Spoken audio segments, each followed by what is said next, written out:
Well, let's make a slow start there. As I said, my name's Jules. I work freelance with Charco, and it's my absolute pleasure to be able to help run these events, which we just get so much joy out of. Charco has always done a lot of physical events with their translators and authors when possible, but obviously all of their authors being Latin American, and most of them living in Latin America, the cost and logistics of doing an author tour make it quite prohibitive and very expensive for an independent press. Whereas this lockdown, whether we've lost a lot of things from not being able to do physical events, I think we've gained things as well. We've gained that ability to do these amazing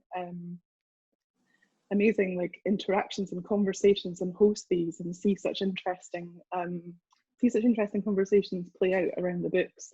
And today we're here to talk about this book, Dead Girls by Selva Almada, which is translated by Annie McDermott, who's here with us today.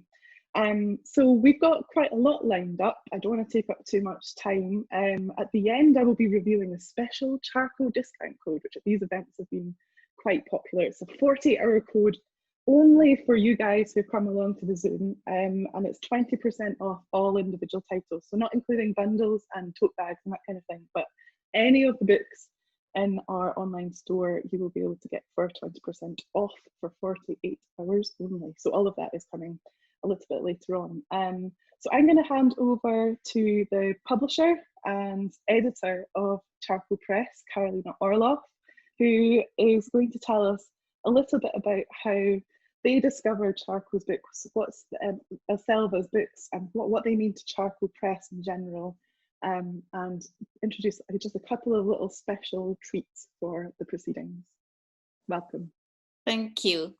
Thanks everybody for making some time to be here with us tonight. It's as Jules was saying, it's awkward to not be able to meet in person and do a launch in a lovely bookshop, but at the same time it's a luxury to be here together with Annie and Heather and Jules and all of you, and also especially from Argentina we have Pablo Font, the designer of all our covers, who's going to be treating us tonight with the description of how he arrived at the Dead Girls cover, which is for us a very special and very striking cover, but he'll tell us about that.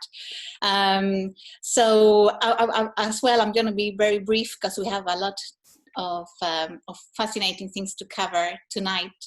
But I just wanted to say that for us, Selva's work has always been a beacon. We always wanted to publish Selva, and we're very lucky to have her trust in that sense.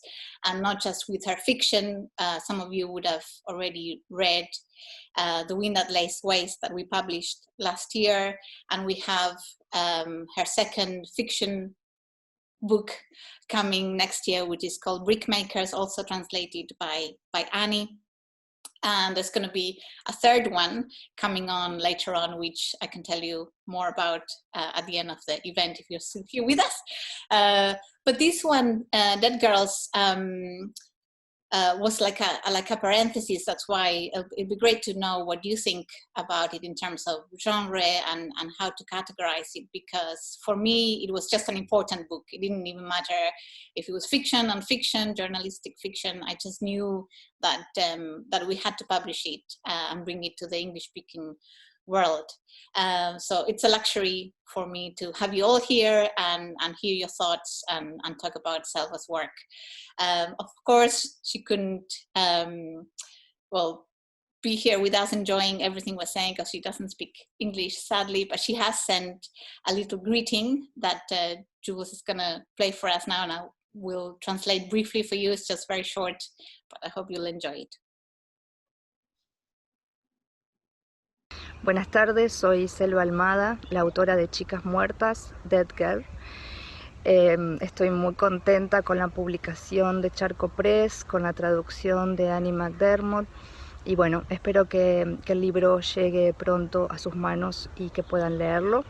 Les mando un saludo enorme desde Argentina.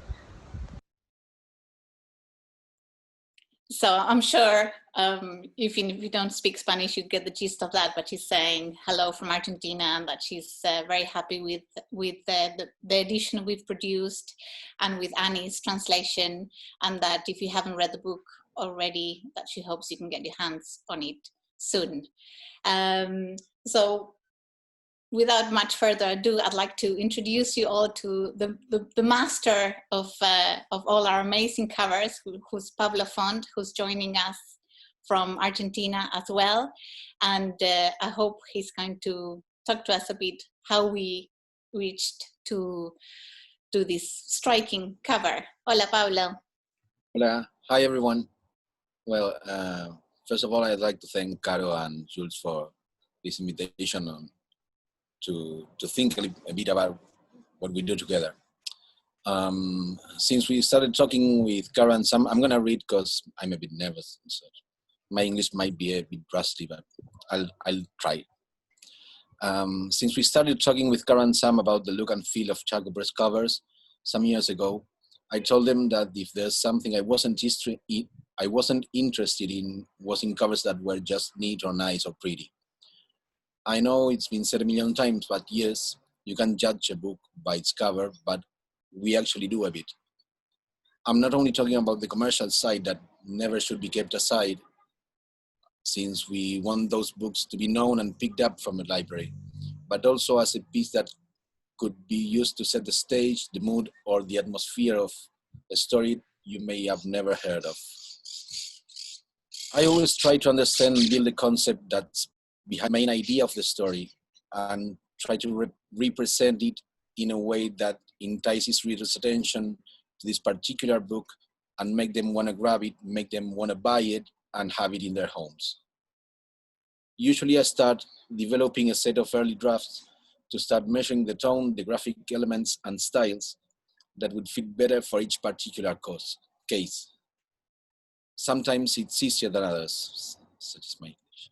With prior Selva Almada's book cover, The Wind That Lays Waste, we won last year's Saltaire Society Award for Best Scottish Book Cover of the Year. And here in Argentina, we have a very popular spot saying, which is "Equipo que gana no se toca." You might translate it as something as "you shouldn't modify a winning team," right? So I knew I wanted Dead Girls to be linked somehow with The Wind That Lays Waste. And with it, try to make a sort of like Selva Almada's sub-series within the Charco's catalog. So initially, the color palette was going to be that first hook between the covers. In The Wind That Lays Waste, I tried to mixture the naturalistic feeling of the title with some kind of a digital setting open to different interpretations. A view of the austere countryside in which is set the story, but trying to keep our eye also on the idea that this is a new and modern novel written at the beginning of the 21st century. This is a new important author from Argentina. Anyway, I knew I wanted Dead Girls to play from another angle. Today's Argentina society is being daring over the last few years by a strong feminist movement that's bringing light over issues we used to treat as the norm, as everyday, regular stuff. Dead Girls is the story of three femicides in a small town in the very deep Argentina.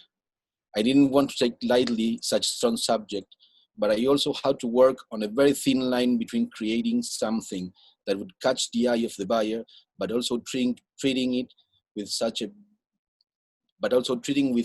brutal subject as a woman being assaulted and murdered, to create attractiveness within the horror. So it wasn't easy to find what was the right image we wanted to work on. As I said earlier, I wanted to be very cautious with such a sensitive subject, but I also fantasized with a cover that would be very distinguishable and also very punchy. We always tried with Caro and Sam to make the covers be like on the edges of something, maybe not what you would expect from a traditional book cover.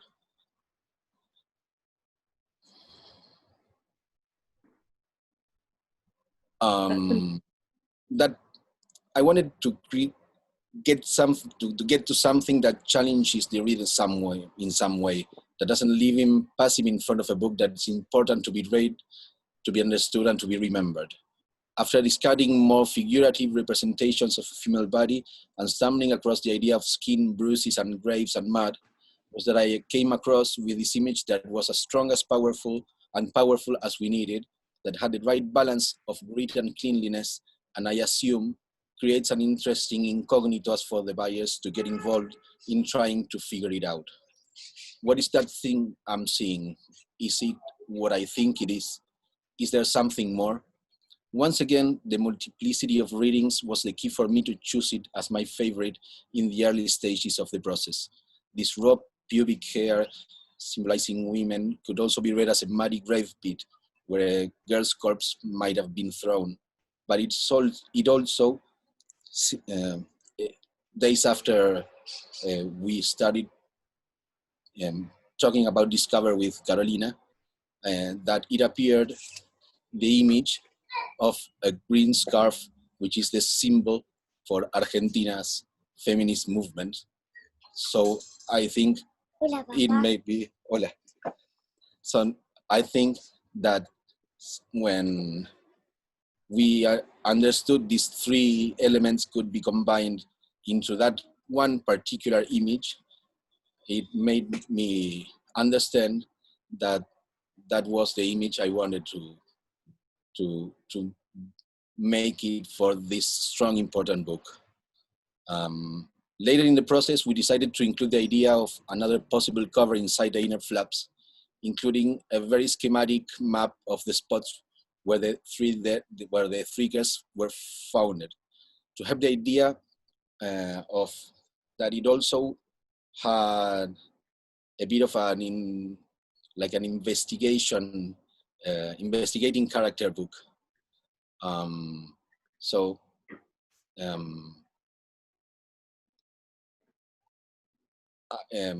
Between this all, or among this all, Dead Girl is a strong book which needed a powerful image to get through thousands of covers released every week to spread the word of Argentinian women. I hope we did help a bit with what we did and with what we do. So thanks, Cara and Sam, for your support, and always, and all of you for your attention. Thank you so much, Pablo. That was wonderful. It was really amazing hearing your insight there. So that's Pablo joining us from Argentina. And there's some really lovely comments I can see in the coming through in the chat. Katie says, my bookshelf is significantly more beautiful now thanks to Pablo. So I don't think you can say better than that as a book cover designer, really. I always love seeing on Instagram and on Twitter, whenever like the spines come together, they do just look so amazing and distinctive together. And yeah, I think the one for Dead Girls is really special. Thank you so much for joining us. And your wee boy as well. That was delightful. Okay, so now we get to the next part of the event, and please do keep interacting in the chat. It's really lovely seeing your messages coming through. It's now on me to introduce our two main speakers for the evening. We have with us Annie McDermott, who has translated Dead Girls by Selva Almada, and also the President's Room, another Charco title with oh sorry, I got that wrong. So sorry, Annie. Sorry, tell us. I wish I had. I love it. It's a great book, but I cannot. So Annie is one of the house translators at Charco Press anyway, and we absolutely are delighted to have her with us in conversation with the writer and editor Heather Parry. So before I get anything else wrong, I'm going to hand it over to you guys. Thanks so much. Thanks so much, Jules. Hi, I'm Heather Parry, and I have to say I also have an entire shelf of my bookcase, which is Charco titles. That looks amazing. So thank you, Pablo, for that. I'm really happy to be here tonight with all of you guys, talking to the wonderful Annie McDermott. As Jules mentioned, she's a writer and editor and translator. She writes for the Times Literary Supplement, and she is edited and translated for Charco. Am I right in thinking this is your third Charco title, Annie? Yeah. And the other ones are Loop by Brenda Lozano and Feeble Minded by the brilliant Ariana Howitt. Yep, which I did with Carolina as a co-translation. Yeah. So yeah, I'm really excited to dig into the themes of this book with you. But for people who haven't read it yet, do you want to give us a little brief overview of what the book is about? Yeah, so as Pablo said, it's about the dead girls of the title, are 3 teenage girls who were murdered in Argentina, a long way from Buenos Aires in the deep Argentina, in the 1980s, and the murders remain unsolved. And Selva Almada, who's now in her 40s, was a teenager at the time that these teenage girls were killed. And the beginning of the book, the opening scene, shows her hearing about the murder of one of them, which happened very close to where she was living, and the girl was a similar age, and it sort of shows how close to home this stuff was. And so the book itself follows her kind of investigating the murders, but not really getting any closer to kind of solving them so much as to kind of investigating just the question of femicide in Argentina, and how it kind of links up on a continuum to just women's experience, and how there's a continuum between her feeling a bit vulnerable as she's traveling around looking into these murders and the murders themselves. So I think it's, yeah, that's a fantastic overview of it all. We're going to actually start, before we chatting, we're going to have a reading from Selva, and then Annie is going to read it in English as well.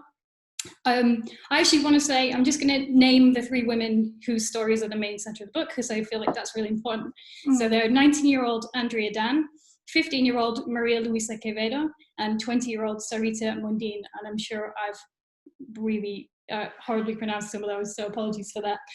I also should give a little bit of a content warning for these readings. Obviously, with a book that talks about this kind of stuff, some of them can be quite difficult to hear, and obviously we're talking about gendered violence as well, so just a little warning for anyone who might struggle to hear that.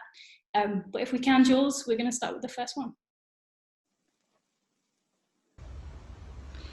Yo tenía 13 años y esa mañana la noticia de la chica muerta me llegó como una revelación. Mi casa, la casa de cualquier adolescente, no era el lugar más seguro del mundo. Adentro de tu casa podían matarte, el horror podía vivir bajo el mismo techo que vos. En los días siguientes supe más detalles.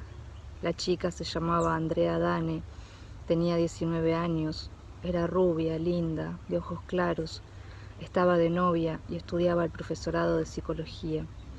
La asesinaron de una puñalada en el corazón. Fantastic. And Annie, do you want to read the same from your wonderful translation? I was 13, and that morning the news about the dead girl hit me like a revelation. My house, any teenager's house, wasn't really the safest place in the world. You could be killed inside your own home. Horror could live with you, under your roof. In the days that followed, I learnt more details. The girl's name was Andrea Dane. She was 19, blonde, pretty, with blue eyes. She had a boyfriend and was training to be a psychology teacher. Someone had stabbed her in the heart. Thank you so much. That's such a powerful line. But then the whole book is so powerful. As Pablo mentioned, this is really very much a book about the issue of femicide in Argentina, and specifically in this period of time, the mid to late 80s. And as I mentioned in our little chat prior to the event, this book actually begins 6 days before I was born. And Annie, I believe we share a year of birth. So really, we are separated from the events of it in a huge way. And yet, despite this, and despite the difference in time and location, this book speaks to me really profoundly, as it does with so many other readers. So how do you think the themes translate, and why does the book feel so timely?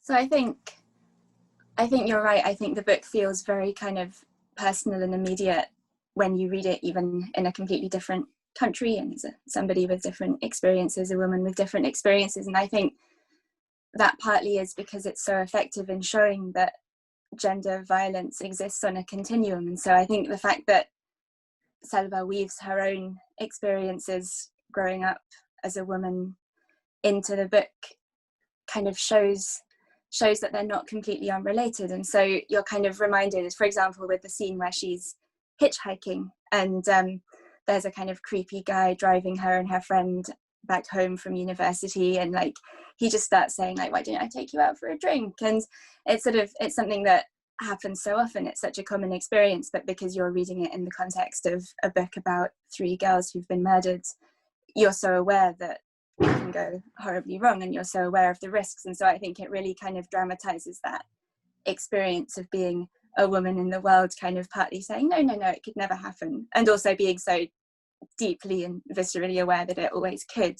And I think that's something that that translates to anywhere in the world, unfortunately. And I think that's something that makes it feel very relevant and timely. And also, unfortunately, the fact that femicide continues to be a really massive issue in Argentina, but also elsewhere in the world. And the lockdown has shown that, well, there's been a big spike during lockdown, which has been pretty horrific to read about. And so I think just the chance fact of the book coming out right after that is also makes it even more timely than it already was. Selva also writes with like a really heavy, palpable sense of empathy for her younger self.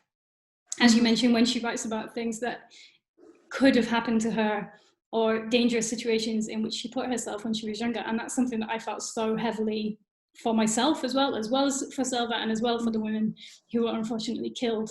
And it really, I mean, this is a really emotive subject, but it gets so deeply into the cracks of you and your confidence, I think, that it really stays with you.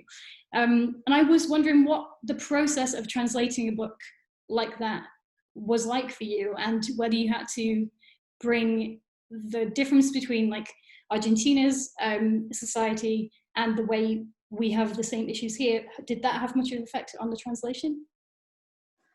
Yeah, that's an interesting question. I feel like the writing of it is so immediate and so visceral that it's, I suppose sometimes when you're translating, you can find yourself kind of pouring other experiences, thoughts, kind of parts of yourself into the translation to fill gaps that you think are there in the text or accidentally, whereas I feel like this text is so it's so perfect and it's so complete and it's so kind of present that I didn't feel like I felt like it just came to me complete, and my responsibility was to kind of pass it on as perfect and complete as it came. So I think, does that answer your question? It does, yeah. Does that mean that instead of bringing yourself to it, did you feel a greater sense of responsibility? Yeah, I think the sense of responsibility was a really big part of translating it. Like I felt like the stakes were very high in a different way to anything that I'd really worked on before, partly because these are real women, these are real stories, and so it's a real thing that you're passing on, and that made the translation process feel quite different at first. And I feel like I almost had to learn how to translate all over again because of that, because I felt like I was translating for the first time, and I kind of had to learn to translate accurately and how to transmit the truth of something. And I think I went on a bit of a strange journey where my initial drafts they felt quite wooden and quite kind of lifeless, because I was clinging so tightly to the original because I wanted it to stay as perfect in my translation, and so it just didn't sound right at all. And so I think I had to kind of learn all over again that in order to translate something as sort of accurately or faithfully as possible, you do have to be freer and you have to kind of move further away in order to get closer to it eventually. So I kind of learned that all over again with this book, I think, which was quite an interesting process. I suppose as well because the other books that you've done for Charco, at least, have been straight fiction books. Loop, very experimental, and Feeble-Minded, very experimental in its own ways, but this sits between fiction and non-fiction, doesn't it? Can you talk a little bit about that and how you would define the book and what makes it not a work of journalism?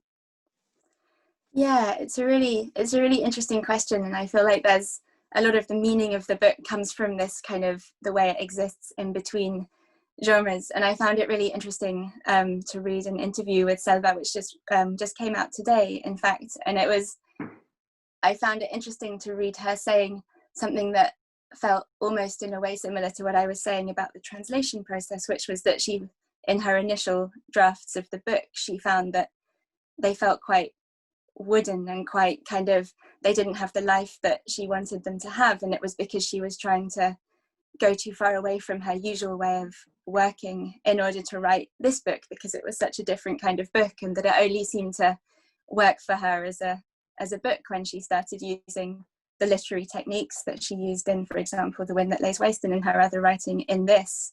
And so it sounds like a kind of similar process of realizing that in order to tell the truth, it's not necessarily about clinging so tightly to the facts that it becomes kind of rigid as a text, but finding other ways of moving further away in order to come closer. And so I found that quite interesting as a process that she'd undergone at the same time. And I think from the same interview, I think her description of the book as writing about a non-fiction topic using the techniques of fiction feels like quite a neat summary of the book. And I thought, yes, must remember that, because it's very difficult to summarize otherwise. I think her prose in this book compared to her other work is a lot more, I don't want to use the word blank because I don't think it encompasses what I mean, sparse, I suppose. You know, it's very straightforward. It doesn't have the sort of full lyrical expression of her other work. Is this something that you talked about with her in your process, or did she sort of leave you to do with it what you would? Yeah, we didn't talk about it, but it felt like a very important, crucial part of the book, that the prose is so sparse. And it was something that came up during the editing process of the book as well, where the editor, the wonderful Fionn Petch, who's a really great editor who I love working with, but he often found, there were a few occasions where he wanted to kind of make it's hard to think of the word for the prose, because it's definitely not monotonous, but it's definitely not flat, but it's only because Selva's so brilliant at writing that it's not, because it's very kind of, it's very sparse, it's very kind of lacking in sort of adornments, and so only because she's a magician is it not sort of monotonous and flat. But I think there are times when it's tempting to kind of add a few more conjunctions, make the sentences a little more complicated to make them seem more elegant, and I felt very keen not to do that whilst translating the book, and to stick to how it is in the Spanish. And I find it interesting, in interviews Selva's talked about how one of the most important things she needs when she's writing a book, in order to feel like she's really it's really started and it's really going well, is to get the tone of it, which I guess is a kind of version of saying getting the voice, but somehow even more specific than getting the voice right, somehow getting the tone of the voice right. And I think it's the tone that really distinguishes Dead Girls and makes it quite an unusual reading experience. And there was a review that talked about the ice cool tone of some of the bits of this translation. I was kind of pleased to read that, because I thought maybe that's how it should be. But yeah, I like ice cool to describe it. I think direct is perhaps a good way as well. Like it really feels like a book that, as a reader, it will not let you go, it will not let you wriggle away, which is the type of writing I particularly love. So I think that's why I love this book so much, amongst all the other reasons. I think we're going to come to our second reading, if that's all right, Jules. And then again, Annie's going to read it for us in English as well. Estas escenas convivían con otras más pequeñas. La mamá de mi amiga, que no se maquillaba porque su papá no la dejaba. La compañera de trabajo de mi madre, que todos los meses le entregaba su sueldo completo al esposo para que se lo administrara. La que no podía ver a su familia porque al marido le parecían poca cosa. La que tenía prohibido usar zapatos de taco porque eso era de puta.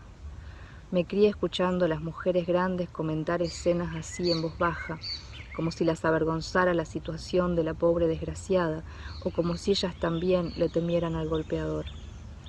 Mi madre hablaba de estas historias en voz alta y con indignación, y siempre era la compañera de chisme de turno, la que le hacía señas para que hablara más bajo, la que nos señalaba a los niños diciendo «cuidado, que hay ropa tendida», como si hablar de eso fuera mala palabra, o peor, les diera un pudor inmanejable. Fantastic. And Annie, if you want to give us your translation. Mm-hmm. Alongside these situations sat other, more minor examples. My friend's mum, who never wore makeup because her husband wouldn't let her.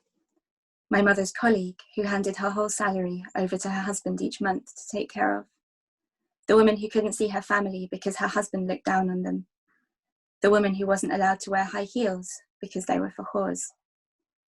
I grew up hearing grown women discussing situations like these in whispers, as if they were embarrassed by the poor woman's plight, or as if they too were afraid of the man who hit her. My mother discussed these stories loudly, indignantly, and it was always her fellow gossiper who signalled for her to lower her voice, or who gestured at us children, murmuring in the usual code, "Careful, there's laundry hanging up," as if saying those things were like saying dirty words, or worse, as if they were a source of unimaginable shame. Thank you so much. That's such a great, powerful image. One of the parts of the book that really stayed with me was just prior to that reading, where Selva remembers her mother and her father, and how one day when she was very young, or no, it was before she was born, her mother told her a story about when her dad raised his hand to hit her and she stabbed him in the hand with a fork. And I think for me, that's one of the most sort of poignant moments of the book, because it speaks to the sort of relative banality of so many of the anecdotes that come from the women in the book, but that speaks as a whole to the normalization of gendered violence in the book, and obviously in Argentina and so much of the world as well. Can you talk a little bit about the normalization of gendered violence as one of the pressing themes of the book? Yeah, I think absolutely that's one of the really kind of horrifying parts of the book. And I think one of the reasons it's so horrifying is that you're constantly being shown it. It's a book that shows you what it's talking about, rather than just sort of using abstract words like normalization. So you kind of feel the frustration of the families who are trying to get these cases taken seriously, or the kind of bemusement of Selva when she's talking to people decades on and they don't really remember, or they're not really sure, or it didn't seem very important at the time. And I think the fact that this book just shows you all of the different consequences of the normalization of it and the different causes of it is what makes it such a kind of unusual and horrifying book. So you really live it. You live it at the same time as Selva Almada, as she's talking about the cases in the present day. Well, the narrator, I always call her Selva Almada, but it's not, it's the narrator. I need to be more disciplined on that. But yeah, you feel it alongside the narrator, and you feel it alongside the families at the time, and you feel it alongside the girls as you're learning about their lives, and as you're learning about the things they have to do in order to make a living, in order to get by, and the kind of pragmatic choices that you have to make in a really kind of vulnerable position. And so yeah, I think it's a thread that runs through the whole book, and it's so powerful because it's just a physical, tangible reality. I'm very guilty of doing the same thing, of saying Selva when I mean the narrator. There's obviously so much of Selva in her narrator, but it's at a remove by design. So yeah, I should clarify that for everyone who's not read the book yet.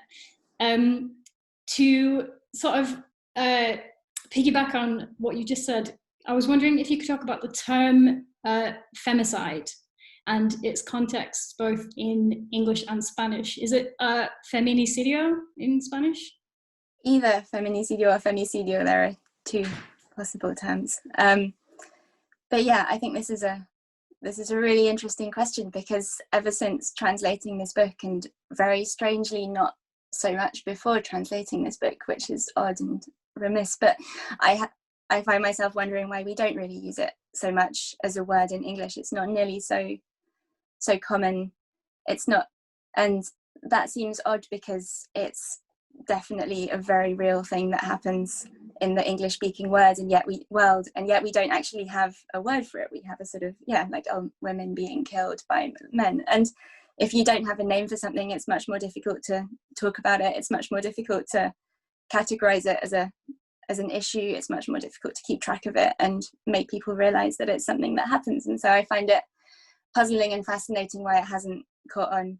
And when I was doing a bit of reading up on the term, after I was asked about it by someone else, I found that the woman who first popularized the term, who was a South African woman, was equally puzzled, and she didn't understand why in the States and in the UK it hasn't caught on. So I'd love to hear theories about that. Whereas in Latin America, I think that there is a sort of before and after with the use of the word, which is a sense that you get from Dead Girls, in that she talks about how these murders took place before people in this country, Argentina, even knew the word femicide. And in a way, it's a sad thing to think about, because even though the word exists and there's awareness of it, it's still happening. So in a way, the world's so different to 1980, but in the way the world isn't so different after all. We have a name for it, but we also have it. But yeah, it's interesting how the term works so differently in different countries, and yeah, I'd love to read more about that. I guess we euphemize this kind of violence so much. We say gendered violence, we say things like domestic abuse, whereas like Selva's use of the word right at the beginning of the book as well, it feels very much like a political statement. It feels like she is setting out for you what kind of book this is going to be and what kind of thing she is going to say. I think I'd love to know how that works in Spanish as well. I'm going to have to work on my Spanish reading. I don't want to miss out on our third reading, so I'm going to ask Jules to cue that up for us if we can have it.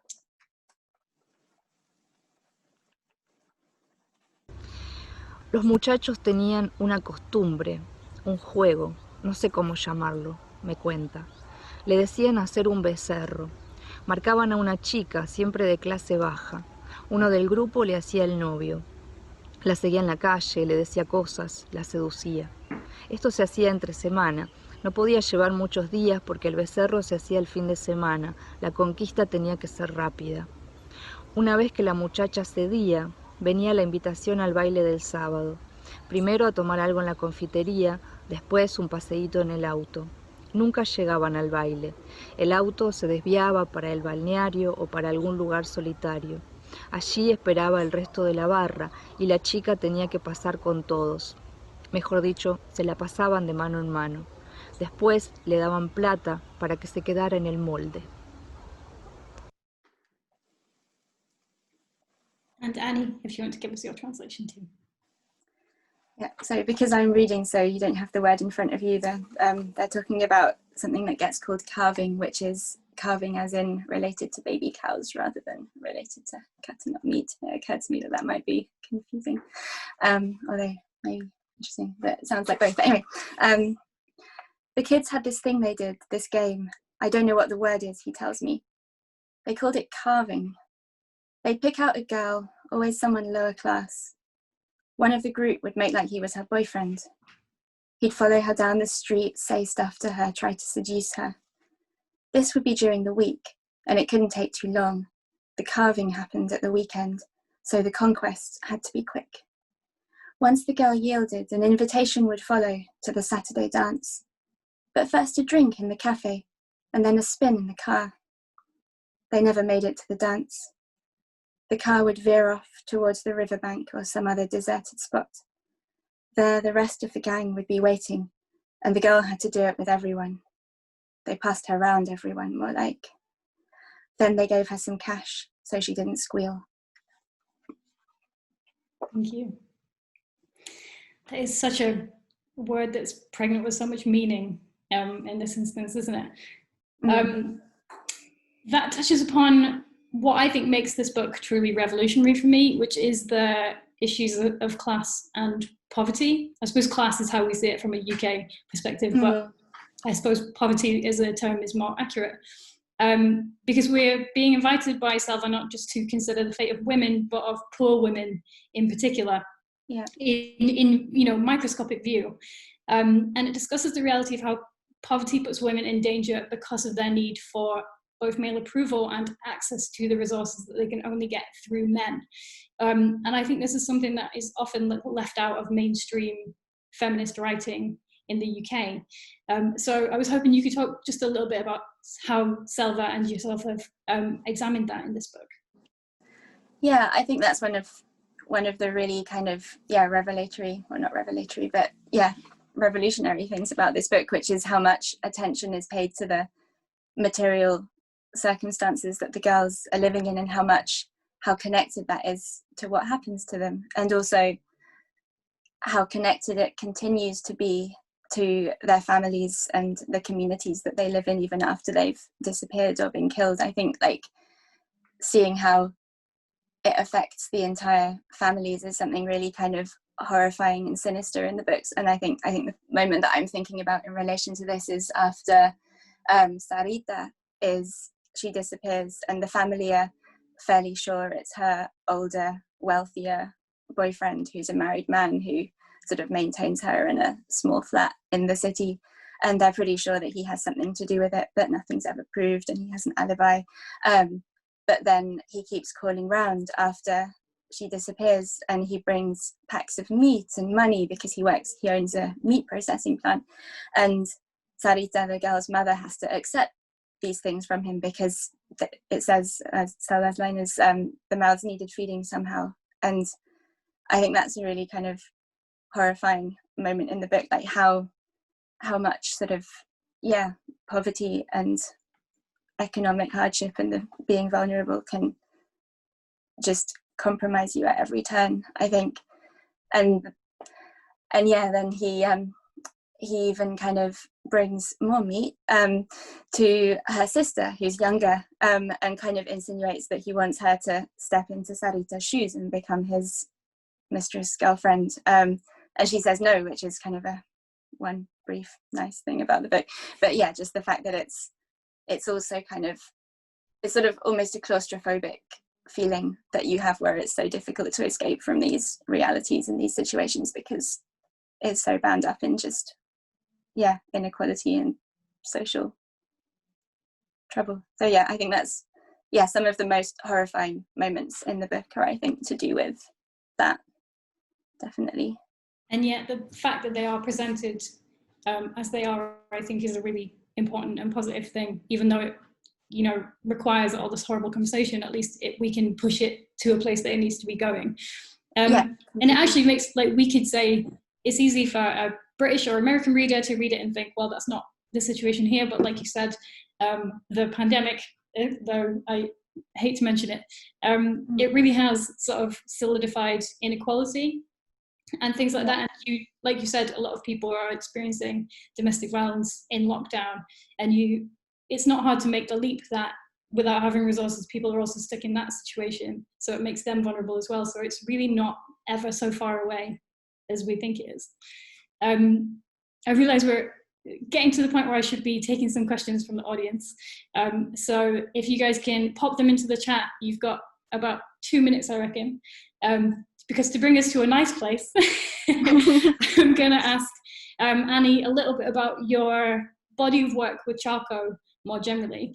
We mentioned this is your third book, and the 3 books that you've tackled are very different, and you've got another one coming out with Selva. Is that correct? Mm-hmm. Yeah. Can you tell us a little bit about your sort of Charco journey? I can, yeah. I've had a great time on my Charco journey, which I think the most kind of full-on part of it was the very beginning when the sort of entry of Charco Press onto the scene was publishing, was it 5 books? I think 5 books simultaneously, never having published any books before. And I ended up editing most of those books, never having, well, should I say this? Never having edited a book before. Did you know that, Carolina? I've edited other things, articles about the UK education system, very similar. So that was a really exciting kind of time where I think we were all learning how all these things worked. simultaneously, and it was really exciting that it went so well and that people really responded to the books. And I don't know if Pablo Font is still here, but the moment that I saw the covers for those books, and I kind of thought, this is real. It's a really exciting moment. And then, yeah, working on Feeble Minded with Carolina was really exciting too. That was one of my first co-translation experiences, and that was a real luxury to work with somebody who sort of, yeah, who I just had so much fun working with. We had a lot of sort of long Skype conversations about exactly how indecent all of these different indecent phrases in the book were, and exactly how best to translate those into English, and that was a lot of fun. And then Loop, which was the book that I translated before Dead Girls, which could not be more different in tone, speaking of tone, although it still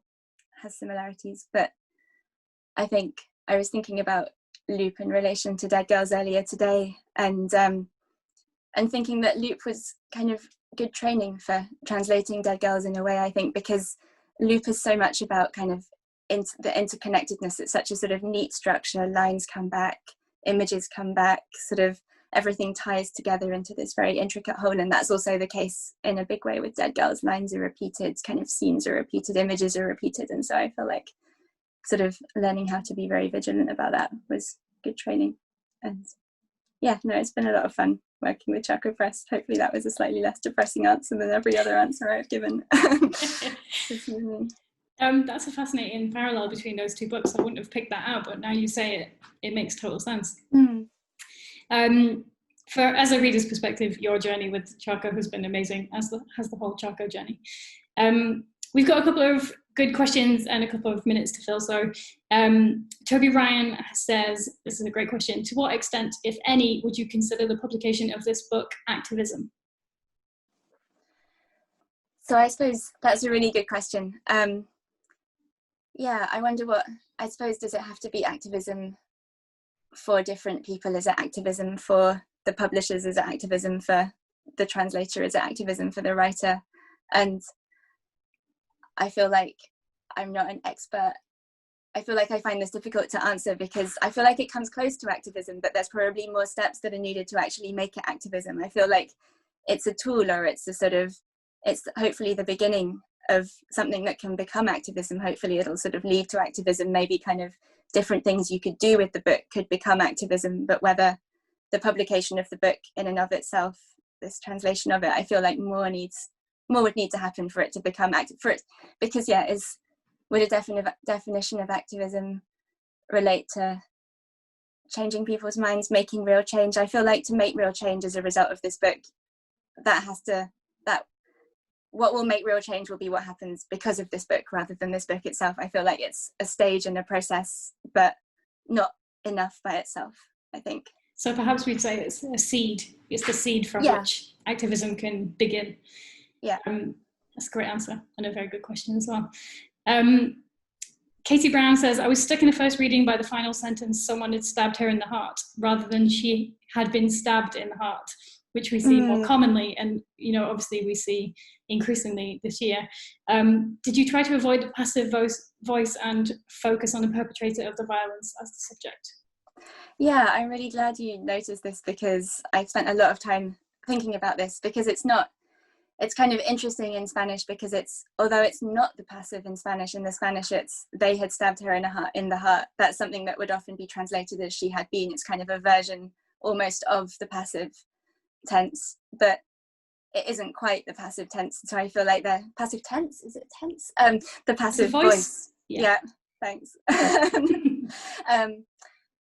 And so I felt like, and I think the passive voice in English is too passive for this, and the Spanish does leave room for there to be an agent. It's a kind of mysterious unnamed agent. It's they, which is also kind of odd because it would be one person, but I wanted it to be an active sentence, I think, because this is what the book's about. The book's about making things feel more real than they did before you read the book, rather than less real. And I think the passive voice is a way of making things feel less real after you read it. So yeah, I think that's why I wanted to do that. But it was really hard to work out what it should be. Like, the murderer, he, a person. So yeah, someone was kind of a solution to make that possible. But yeah. Lovely, thank you. Carolina Parodi says, how many times do you read a book before beginning the translation? None, which is, well, it depends on the book, but I think like often my process is to, well, it depends what you count as beginning the translation really. Like my process is normally to do a very quick draft whilst reading the book for the first time.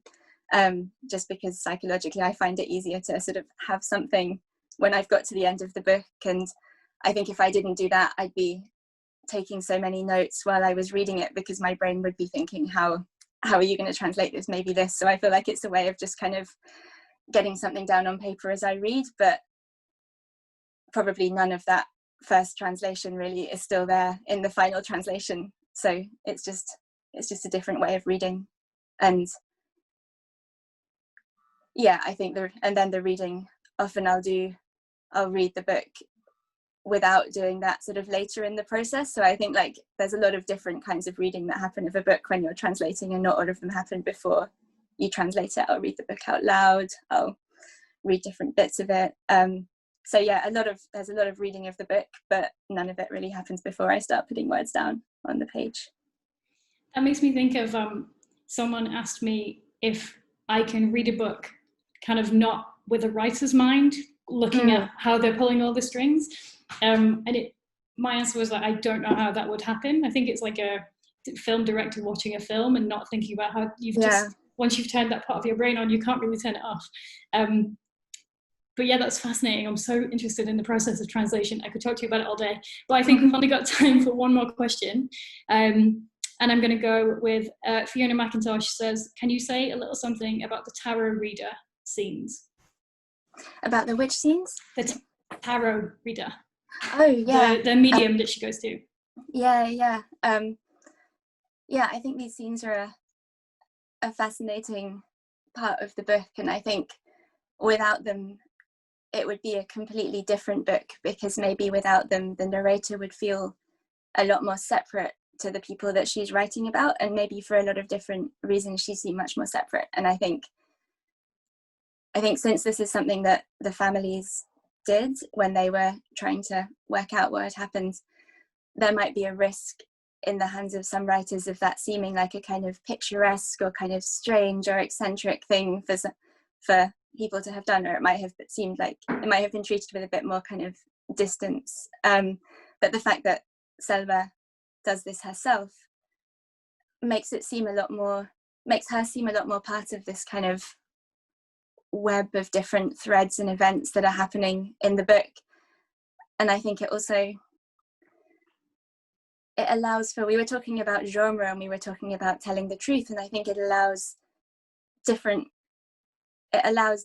space for different ways of talking about the girls and what happened to them and what it all means, and it just gives space to see them in new ways. And I think it's sort of neither here nor there whether any of it's true and what would true even mean, because some of it's a kind of mythical tale about a woman who collects bones. Like it doesn't matter whether that's true, but it just gives space to see it in a really different way and to explore what it means, and also to kind of maybe explore her own changing attachment to the girls as she works on the book. So I think the book would feel very different if that wasn't part of it, I think. I agree, and what a perfect rounding out of our conversation, from which to pass back to Jules. I just want to say thank you so much, Annie, and thank you, Charco, for publishing this truly fantastic book. Thank you, Heather and Annie. That was such a fascinating conversation, and I'm sure there will be bits that you want to listen to again and talk about. So it's good that this event is going to be on YouTube later, and then you can encourage other people to listen to it if you think this is as important a book as we do. And as Heather and Annie, I think, have really done such an amazing book justice and encapsulated some of the real key themes there. So we're really grateful to both of you to giving up your time for this. Thank you so much. And to everyone who asked the question and to everyone who came along, I think that's really wonderful. And thanks again to Pablo and Carolina for being part of this too. So we're going to wrap up there. I do want to just let you know again a little bit about the discount code, which is coming up on screen now. So it's Almada 2020, all one word. So that's going to be 20% off all individual titles for 48 hours only. So that'll end by 8 p.m. on Thursday, 8 p.m. BST will be 3 p.m. EST. So wherever you are in the world, thank you so much for joining us. Our next event will be for Ramifications by Daniel Saldana Paris, which has been translated by Christina McSweeney. You can pre-order that using Almada 2020 over the next 48 hours. We will put this event up on YouTube. We'll aim for the end of the week. We'd love to hear your thoughts about this event, and hopefully you'll join us for other ones, whether you've been to all three already or whether this is your first one. Please do continue to tell your friends and family about the work that Charco Press does. Support indie publishers and indie bookshops, of course. Support everything indie, it's great and very important in these times. But thanks once again on behalf of Charco Press. Thank you, Heather. Thank you, Annie. Thank you, Pablo. And thank you everyone for joining. Have a wonderful evening or afternoon, wherever you are. Thanks for joining us. Cheerio. Bye-bye.